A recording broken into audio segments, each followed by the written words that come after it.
Salam semua, kita bertemu lagi dalam reaction drama bersiri dia Imamku episod ke-44. So jom kita tonton. Awak langsung tak rasa bersalah? Sampailah saya selamatkan awak. Saya ni bukan boneka awak, bukan patung awak, bukan badut awak yang awak boleh jadikan saya di bahan jenaka awak. Awak herdik saya, awak maki saya bila saya telefon awak. Padahal saya nak cakap pasal Kak Lily je. Masa tu saya tahu betapa bencinya awak dengan saya, Maira. Tak, masa tu... Cukuplah, Maira, cukuplah. Cukuplah jadi pelakon depan saya ni. Saya dah muak. Demi Allah, Pak. Mara ikhlas cintakan Abang. Mara tak berlakon, Pak. Dan cinta saya untuk awak, Maira, dah kosong. Okay, itu dia. Lama Boden pendam 40 episod rasanya. Sekarang ni dah episod ke 44. So Boden pun dah bagi tahu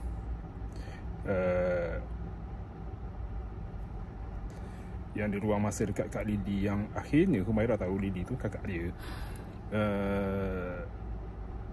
Tapi itulah 4 episod aja. Baru 4 episod. Boden berajuk, lepas tu marah, lepas tu dia punya efek dekat Maira tu macam dah banyak episod. Dia tak boleh compare dengan apa yang Humaira buat dekat Boden dekat hampir 40 episod. Boden punya bertahan tu.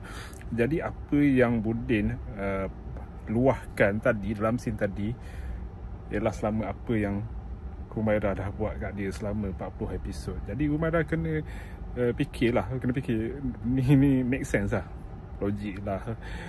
Boden marah sebab selama ni pernah Humaira buat depan mata Boden, sakitkan hati Boden. Boden boleh bertahan lagi, boleh sabar lagi, macam tak ada perasaan apa-apa lah kat Humaira. Kita tahu Humaira dia kadang dia buat sesuatu tu untuk tarik perhatian Boden.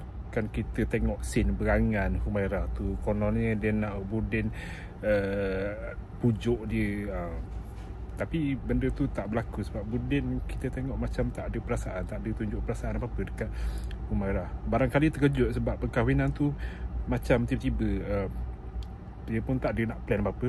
Dia tahu Humaira ajak kahwin, pilih dia, lepas tu diorang tak ada bentuk satu perasaan, satu macam cinta lah yang membuatkan mereka ni boleh hidup sebagai seorang suami isteri. Benda tu tak ada, tak wujud. Jadi itulah pada saya macam Humaira dengan Boden ni tak apa-apa lah, cuma mereka mungkin ada kongsi momen, tapi dia limit hubungan tu bekerja dengan majikan tu je lah. Humaira kena faham benda tu.